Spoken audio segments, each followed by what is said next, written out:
Good morning, Bardstown and Nelson County, and welcome to Bradford and Brooks. Jim Brooks and Margie Bradford will be here with you till the top of the next hour. And then stay tuned to WBRT for the best in local news and state news as well. Well, good morning, Margie. Good morning, Jim. Well, we have a warmer but rainy Wednesday, which is a darn sight better than last Wednesday. Well, it is. And I was able to get out of my driveway. For a whole week, I did not. You didn't move, huh? No, I didn't move. Well, I was glad to see the snow melt. The worst part of my drive for most of the last week has been coming up the hill to my house. So the roads have been clear, everything except my driveway. And it just goes to figure. It's nothing new. You know, we've been there 20 plus years, so that comes with territory. All right. Well, Margie, I'll let you do the introductions. As a former school board member, I'll let you do our introductions. We got two very special studio guests with us today, and we're very happy to have them here in the studio. Yes. Well, we're happy to have with us today Wes Bradley, who's the superintendent of the Nelson County School System, and Ryan Clark, who's superintendent of the Bardstown School System. Yes, ma'am. So, and here to talk about a very important subject, which is an impending resolution to alter the Constitution. Right, for a constitutional amendment that would affect education funding, I guess. Very much so. All right, Dr. Clark, you want to tell us a little bit about the proposal? Yeah. As it stands now? Yeah, so there was a House bill filed, House Bill 208, that proposes a change to the Kentucky Constitution.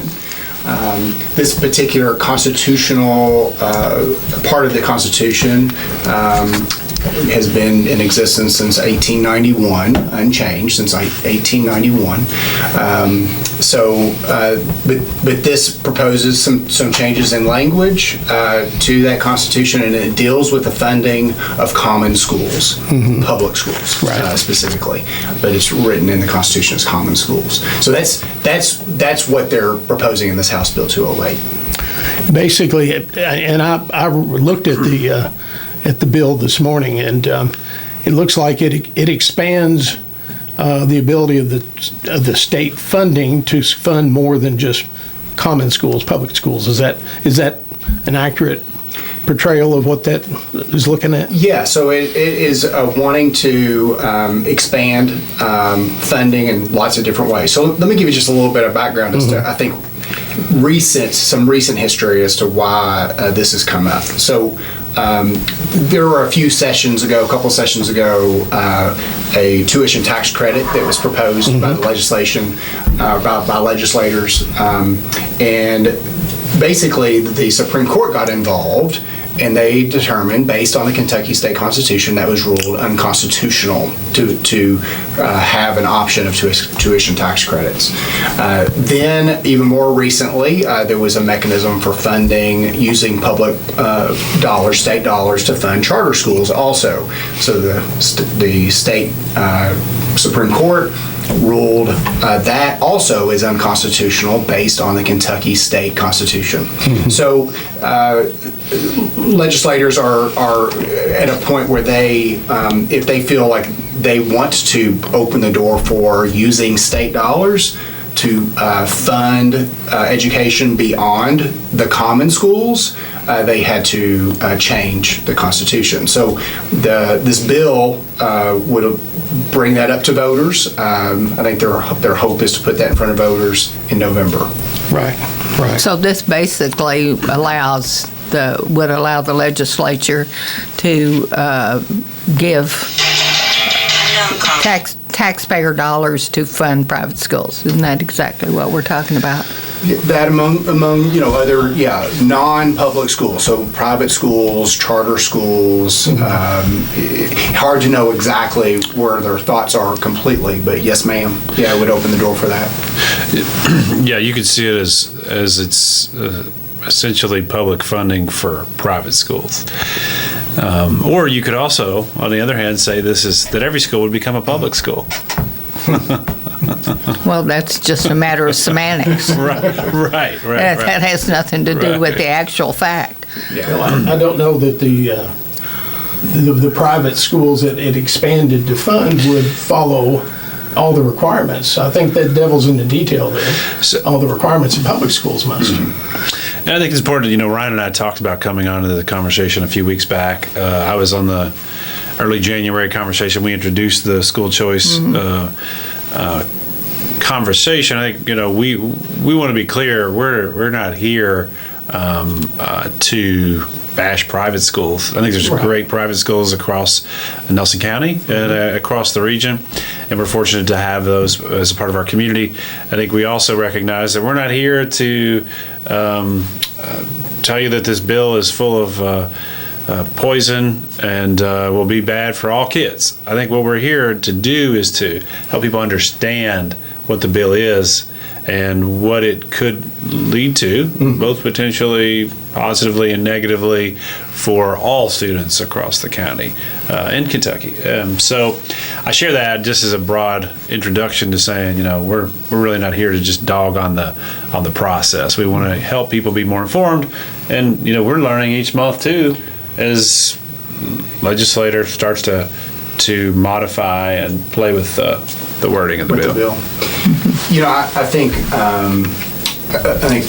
Wes is absolutely right. We want to be careful that we're not misconstrued as doing any bashing. I think the thing that I think will resonate with everyone, with funding, people are able to do things.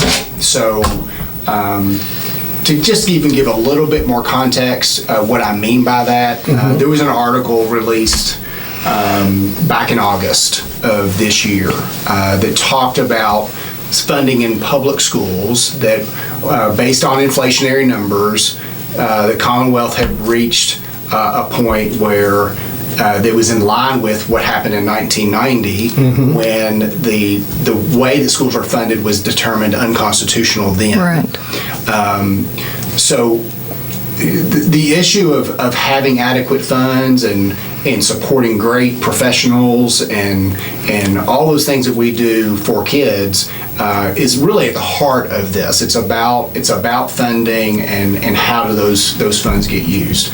So I hope that throughout this talk we can talk about all the great things that happen as a result of providing resources for schools, and we can elaborate on that a great deal. But I just want to make sure that the public understands when this potentially shows up on the ballot in November that it's about money, and it's about money allowing money to be used, state tax dollars being used for other entities other than public schools when it comes to education. And I think Ryan and I both, in this region, I think by demand, but also I think just ideologically, Ryan and I are very committed to school choice. And we've been talking about this for the last 5 or 6 years. Really, we understand the need for innovation. We understand the importance of family choice. We understand that we want to encourage people to have that autonomy and ownership over where they may choose. We also recognize that we need to continue to invest in innovation in public schools and think about those pathways that students and families get to choose from, which have often been underfunded. And we've been kind of driven through this funnel that says you have to get every kid through this funnel, which in and of itself is a pretty tough funnel. But I just want to step back and acknowledge we are two probably the biggest supporters of school choice, and we already have school choice in public schools. Yep. You want to speak to a little bit of that just over the last 5 years, how that has evolved too? Yeah. So I think I talk to groups often. To me, schools have been probably a little lopsided in terms of what balance they provide for students. There certainly was a push for, and I think we've talked about this in other interviews, a push for every kid needs to go to college. I think that scale has leveled, rightly so, and I think there's a recognition that providing choice for students and programming education for students that is in line with their hopes and dreams is the right thing, and that by itself creates balance. So when public schools, Bardstown and in Nelson County specifically, and we can talk more about even specifics, when there are resources provided, more opportunities are created for students, and therefore more choice for students. I think for all students. For all. It's available for all. That's a great point to make. That's key. Yeah, that's right. We provide for all. We don't close our doors to anyone. And I think that's probably what we would say. We are major proponents of school choice for all students. Right. And we want to continue to think about innovative pathways to success for all students. And I think that would probably be the one thing that we can be certain of, is over time, bills like this tend to lead to more exclusive and exclusionary practices that basically say your money that you're paying to the state is being used to fund schools that are for specific exclusive purposes. What? And therein lies some of the danger over time. Mm-hmm. And I think we talked about that in early January. Well, I just go back to the basics. You're taking public money to fund private entities, and as a taxpayer, I think that's wrong. Yeah, and there's other states where this is happening. I mean, Kentucky is very unique. And there's been a lot of outside money spent in That's right. Kentucky to lobby for this, not so much coming from the people, but coming from outside lobbyists with outside interest. Yeah, it's we can only speculate where this over time ends up, but there are certainly places across our country where schools open for profit. They're getting students they're all about profit, or there's a lot of instability in a school where they're open one day and close the next, and leave families scrambling. I mean, those are extreme examples. And they don't have to follow the rules that all the public schools have to follow. Right. So I'm biased. I can elaborate on more of that, but I think Wes nailed it on the head by making sure it is choice for everyone. So the education opportunities we provide at Bardstown and Nelson County is for every single student in the entire community. It doesn't matter. We are required to provide you with the very best education possible. Right. And you start moving money around and give opportunities for folks to do that. It may mean that there's some winners and losers when it comes to individual students and families. Yeah, it may not be choice for all, I guess is what I'm saying.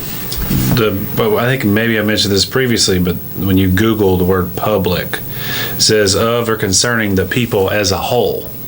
And I think that common good, the well-being of all, is at the heart of the way we should be thinking about the use of public tax dollars. And that would be, I think, something as we continue to have conversations with our local legislators and our local community, I think that's important. I think it's also important to acknowledge publicly that Ryan and I both assume that this bill will pass, and it will pass probably 70-30, 60-40, maybe depending on the rhetoric across the state, it could go a little bit closer. But we do feel like it's going to pass. I'll speak for myself in saying that it's going to pass largely because of the national rhetoric that exists currently around individual rights versus kind of the collective good. And as you know, that is those waves, they ebb and flow. But it's no accident that the Kentucky legislature is doing this now, right? It's post-pandemic, and it's an easy time to garner that spirit of, hey, everybody wants choice. The challenge is this isn't really about choice; it's about money and funding private entities over time. I'm not saying those things won't generate some innovation. They won't generate some additional layers of growth in all of our systems long term. Unfortunately, it also engenders a very slippery slope of exclusionary practices, and it's really not in the interest of all. Right. And I think that's where, why don't we say we can continue to invest in innovative practices and people in our public systems that have a system of monitoring and accountability that is serving the interest of all, rather than trying to poke holes in them and use these other forms of rhetoric to say, this is why we have to do this thing. You guys understand the rhetoric piece. I mean, well, both school systems here do have innovative programs. I mean, some very integrated. Things I'm very proud of, yes. And Joe, for I think the last 6 years, we've continued to just amp that up annually. And we have a community. I think probably the nicest thing, too, is Bardstown, Bethlehem, and Nelson County Schools. We have a community of people that support our schools as innovative innovative pioneers in the way we think about school. And we've seen that more and more over the last few years. And just looking at the proposed legislation, House Bill, is it 208? Yes, sir. And I guess the worrying thing for me is the fact that the amendment just states that you can use public dollars, but there's no, the devil's in the details with a lot of times when the General Assembly approves something, because then there has to be some sort of mechanism, rules, regulations, to enact that, et cetera. And I don't know. To me, that's as worrisome as as using public dollars for private. And this bill would just put it on the ballot. Right. I mean, and so the people would still have to vote on that. Right. And I don't know if, who the governing entity would be, if it would be KDE or, some new oversight organization. I mean, there's just a lot of unknowns right now. Yes. Other than the impact the legislation or a passage of the constitutional amendment would have. Right. That bill, one of the main changes of the Constitution that's proposed is the word efficient is struck from. If we didn't take a break, I don't know. No, go ahead. The word efficient is struck from the Kentucky State Constitution. That word efficient goes back to as recent as that CARA, the Kentucky Education Reform Act in 1990. I mean, that was the point of contention when you had districts that were there was this disparaging funding going on across the state. Sure. And all kinds of great things came out of CARA. I mean, it was a really difficult time for schools and school districts, but a lot of great things came out of that. Kentucky was a leader in innovation and really grabbed the bull by the horns when it came to public education. So the word efficient being struck in this proposal, it does, like you said, maybe the devil's in the details, but it makes you wonder why. Why is something like that being struck? Because it's going to cost more. That's why.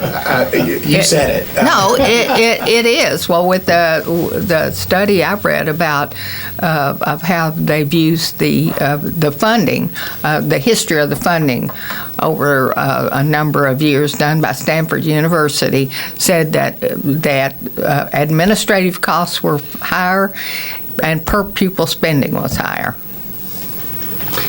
Again, don't know where that's going to end up, but I read similar reports, similar studies. Now, this the question's not related to the constitutional amendment, but I know that SEEK funding for districts used to be up here and local funding here, and that's kind of changed over the years.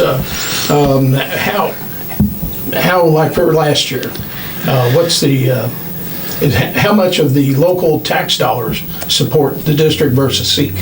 We're about 50-50. 50% in Bardstown, and I think Nelson is very similar. It's about 50%. Ours is higher local. Okay. Yeah. Greater than 50. So we're right at 50-50. That information is readily available, but it didn't used to be that way. I mean, really, I would argue it should be probably in the neighborhood of 70-30 or something like that.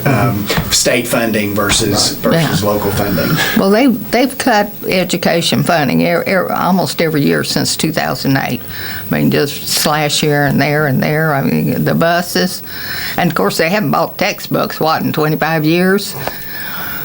Yeah, funding is difficult. I guess the part in this session, I do appreciate everyone talking about the need to increase school funding. But I will not disagree that we have seen a steady decline, especially when you factor in inflation. Since 2008, it's been a pretty substantial decline. And transportation is a big item. And how much did the state used to cover? I know that they have. That has gone back on the local. Law says 100%. It's the legislature is supposed to fund 100% of transportation costs. But they haven't been. So last year we went up to about 70%. Yeah. And actually the proposal for this proposed budget from the House takes us to 80% funded, and I think 90% in the next school year. So. We're moving in the right direction. That's really good. But it is supposed to be 100% funded by law. It's the same way. If we look at kindergarten, we've been providing kindergarten services in our schools for 30 years, nearly. Full day kindergarten. And we just started getting funded for kindergarten students about 3 years ago. Yeah, right. Which, I guess, it's a good example of why would we not fund kindergarten? Everyone is naturally going full day. Yeah. So. I'm thinking too, as we look to the future of this conversation, I want to clarify why we also assume this bill is going to pass. And I think come back to the name of the bill. It's about parent choice. It's about school choice. The majority of anybody in Kentucky is going to agree parents and students should have choice, right? And that's part of the nature of rhetoric that we utilize when we engage in bills like this. We're not going to call the bill public money for private school bill, but that's what it is. That's what it is. But we can't call it that because that's not going to pass. So we call it the thing that will get it to pass. I'm just we just got to call it like it is. So, sure. So I think that is a ongoing challenge we have, between the television and the internet. The nature of misinformation and rhetoric has just grown to the point where everyone's mostly confused. So people choose sides and they say, well, I tend to confirm my bias on this side of reality versus that side of reality. And we know that's how this is going to play out in general. What we have to do as educators and community leaders is expand the conversation further than that.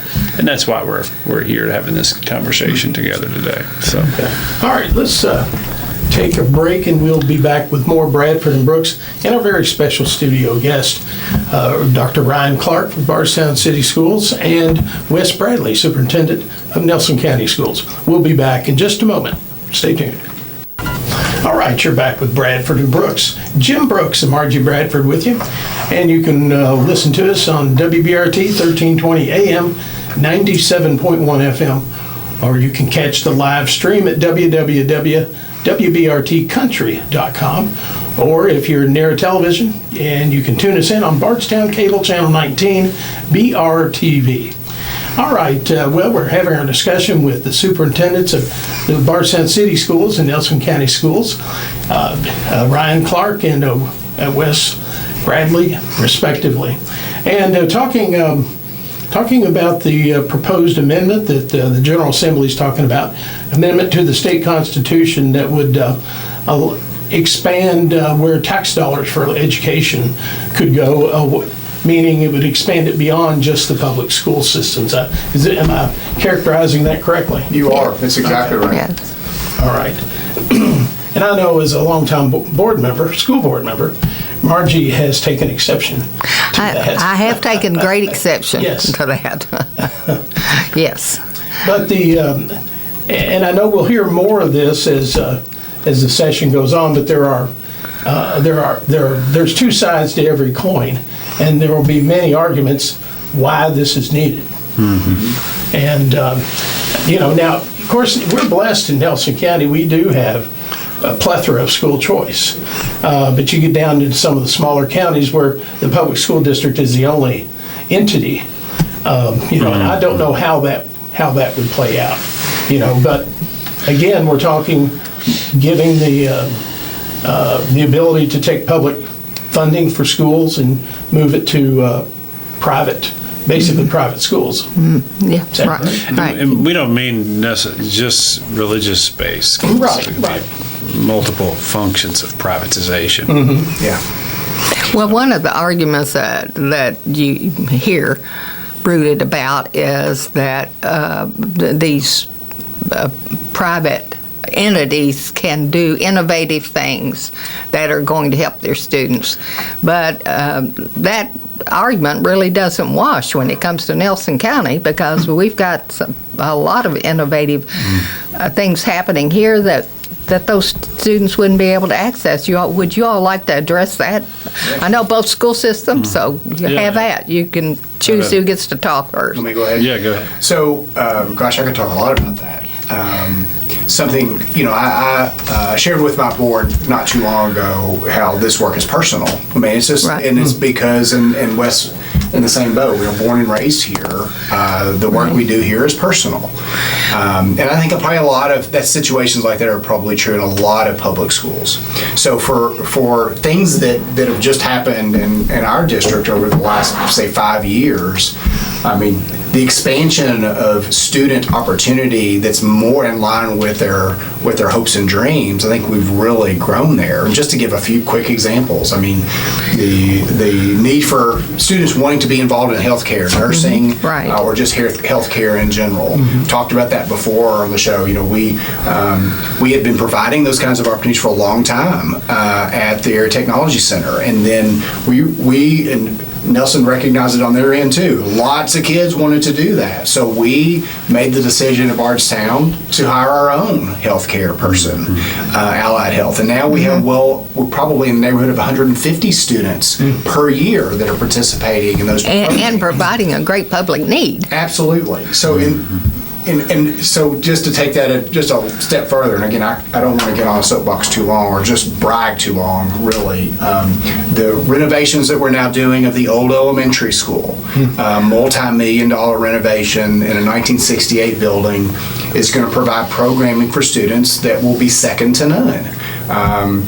Pathways in healthcare, Allied Health, business, contractor or construction, engineering, information technology, culinary, which is already Right. just created and hospitality in this community, so important.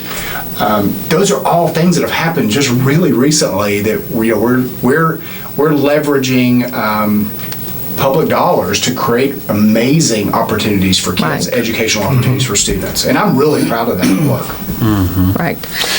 Yeah, and we could echo many of the same programs, and we have a lot of programs that we've continued to expand and offer, similar to Bardstown City Schools. And we've also collaborated on the aerospace, Kentucky Aerospace experience at the Samuels Field, which is a huge investment on behalf of community partners. And I think we both also have continued to invest heavily in the ecosystem of our community by connecting our students to people and places throughout the community, because that is the greatest access and equity point, really, that we can as kids move towards graduation. So we continue to look at micro schools as well, and thinking about how we can create schools from 50 to 150 students that may be a half-day experience for that student that are more specialized in nature. I met with the team this morning that's working on a micro school model for 4th and 5th graders that would allow for some parent choice in the way they think about the student experience, even though half the day looked different, the other half looked very, very similar. So we're looking at some of those models as well.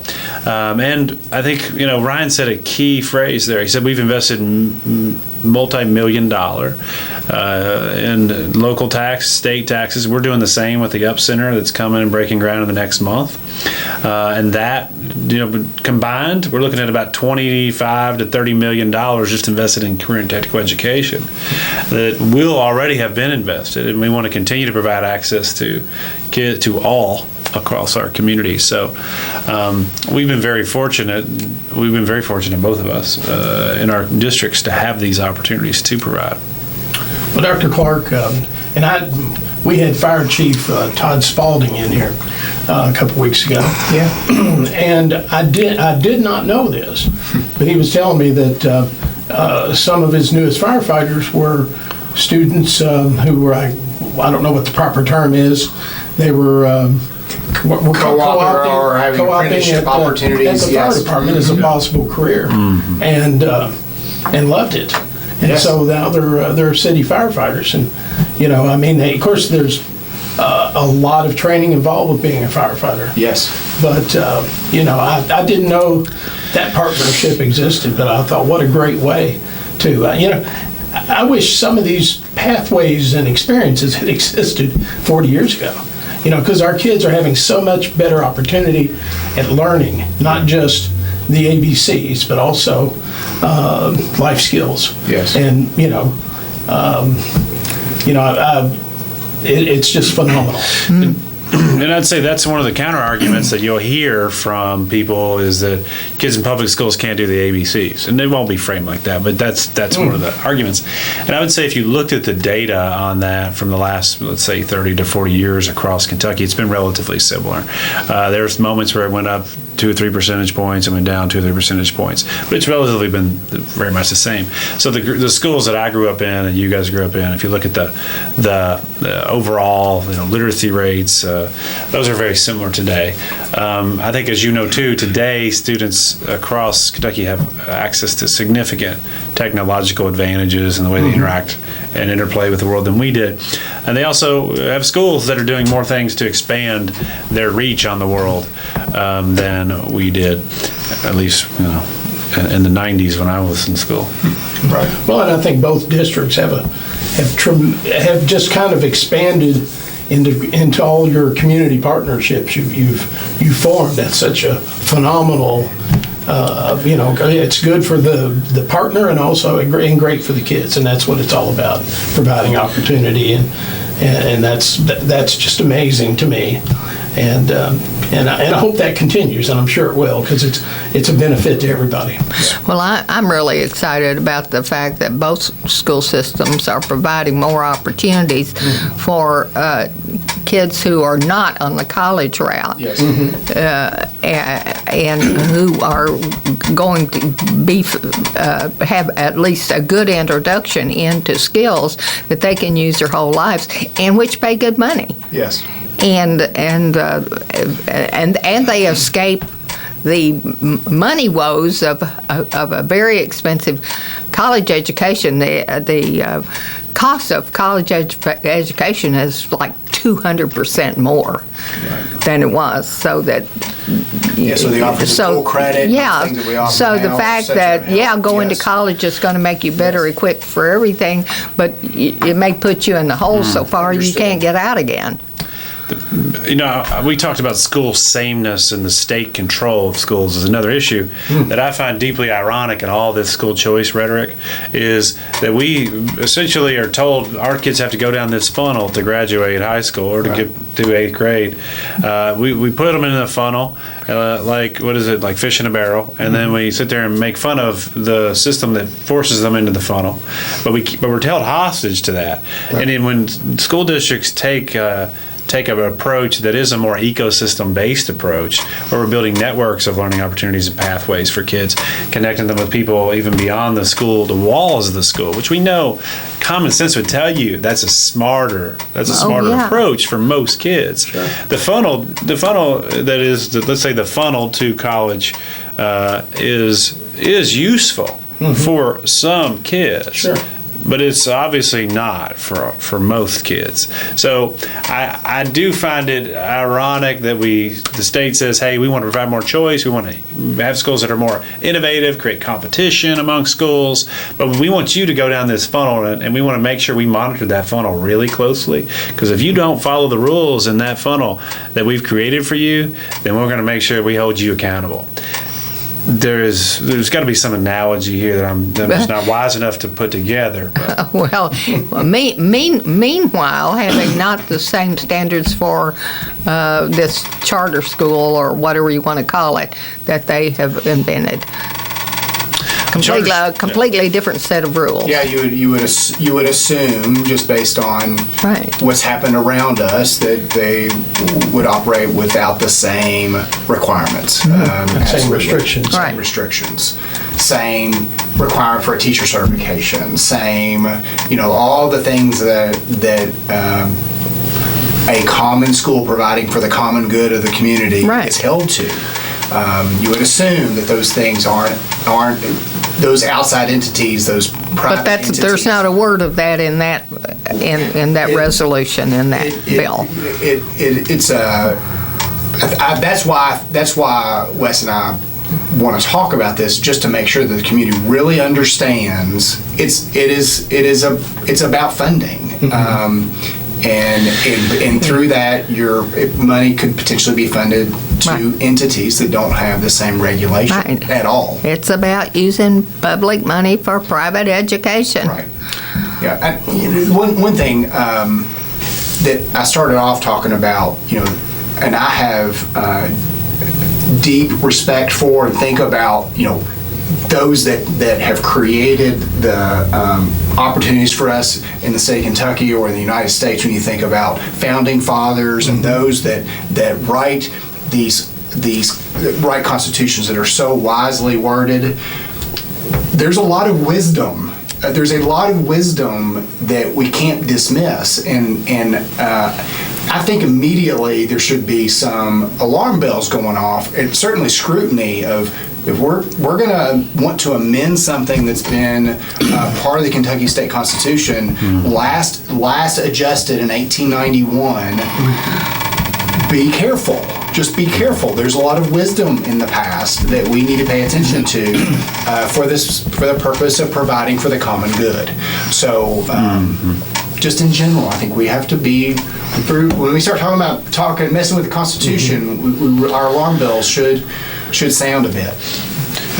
One of the other counter arguments that exists out there that I think is important is this anti-unionism narrative, anti-government narrative that suggests that all of our employees are just hanging around, eating bonbons and not really efficient, highly productive entities. Like that's just a rhetorical storyline that exists out there, and it's ironic that if you were to visit and work with the employees of the Bardstown City Schools, the Nelson County Schools, you'd find the opposite is true. We don't have people relying on some, bargaining rights and other entities. They're literally continuing to look how we can be innovative and grow and be thoughtful stewards of the resources that we have. But that's the national storyline that people have kind of latched onto, and that's a state conversation. So people tend to take the stories from Jefferson County Public Schools or from this system over here and apply it everywhere. And that is also another theory behind this bill, is it's really an attempt to kind of attack some of those major urban centers rather than the more rural areas. Right. Right. Well, I think watching the Nelson County Board of Education meetings, your staff do a great job celebrating successes, and I know that can take up a lot of the meeting, but it's very important to recognize the innovation and the hard work that's going on. And I think, and also I still appreciate the board meetings being recorded and posted. And to listeners who maybe haven't watched them or want to know what I'm talking about, just you can go to YouTube and look for Nelson County Schools, and any of the board meetings that have been recorded are there. And there's always a section where they're celebrating the successes, and there's tremendous amounts of innovation going on at any given school, really. There's just a lot of work going on. We have amazing people in our schools that are courageous, that continue to be a part of a larger conversation around the common good. And in today's world, that's not as common. I mean, people that are doing that work as it once was. And I think we have major labor market competition and that's come about through extreme wealth across our country.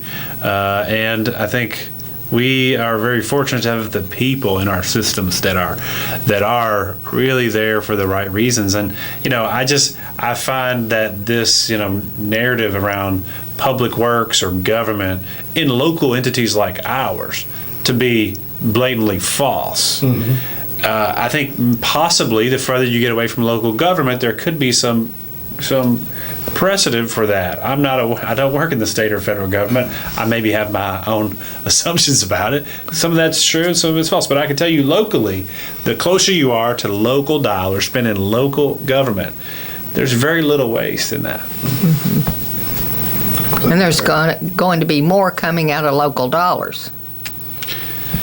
Well, I think it's going to be an incremental process, and that's what James Tipton, who's very involved in some of this education conversations, said. Is they do see it as an incremental process over a 2-4 year period where they kind of begin to pioneer or pilot a few things.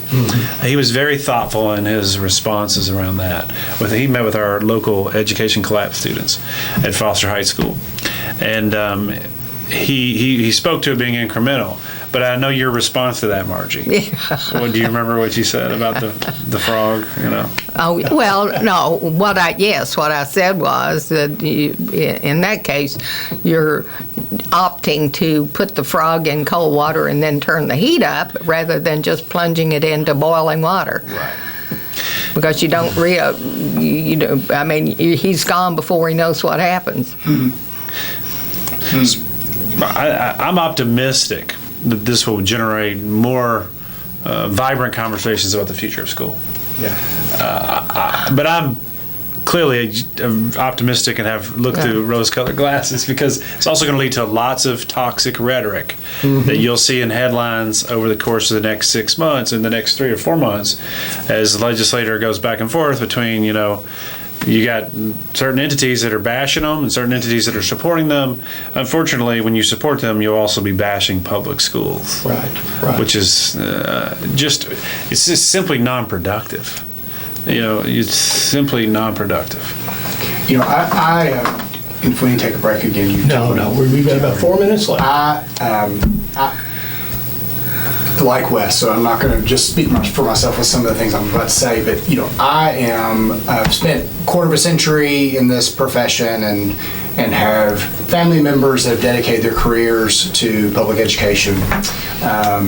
So to the points that Wes made about staff being deeply committed and all about the common good and wanting to do what is best for our community, and being governed by a local school board and the superintendent that they've chosen to lead that district.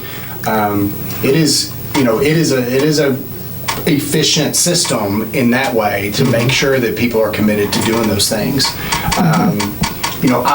I would love to see, if I were to really look through those rose-colored glasses, and if I could flip the script, I would say we should be doubling down on providing resources for common schools, because we know that when we do, good things happen. And I think you could look across the Commonwealth, probably across the nation, where that happens, and amazing things are created for students because people that sign up for this gig of being a public educator are in it for the right reasons. And witness the things. fact that I think in Kentucky, our starting salaries are like about $10,000 less than almost any of the states around us. Yes. And that's a state funding issue. That is a byproduct of schools that continue to lose state funding due to local property values increasing. So we're breaking even or just gaining a little bit on the system when inflation obviously has significantly radicalized over the last 30 years. Yeah. So I just want to know, this is it's not because, as I have a group of people that like to say we have we're spending on administrative cost. It's a basic math issue. Our system is not set up from a state funding mechanism to do all the things it should be able to do. And they keep putting more on the local school districts. more all the time. Yeah, we have a lot of responsibility. Well, exactly. I mean, like I said, the school funding has been cut since starting in 2008. It was started before then, but particularly 2008, the deep depression. Now, it wasn't a recession. Yes. But they started cutting then, and they have just cut. Yeah. Well, where to from here, I guess, is a good question, too, as we think about, it's just January. This conversation will be over the next few months. And I think we know we have to continue to step into the conversation and allow people to understand it as a multifaceted issue. Right. That is part of the challenge. It is complex, and most people would like to stay away and avoid complexity. So I think that's where Ryan and I and others are going to have to continue to engage in healthy conversation about it. Yeah. All right. Well, gentlemen, we're just about out of time. Thank you, Ryan. Thank you, Wes, for coming in today. Very important subject, and I'm sure we'll have more discussions in the future. Look forward to it. Right. All right. That's going to do it for Bradford and Brooks. Thanks, everybody, for listening. This broadcast was recorded on video. It'll be up on YouTube in a day or so. All right, thanks for listening. Bradford and Brooks will be back next Wednesday at 11 o'clock with another program. You take care.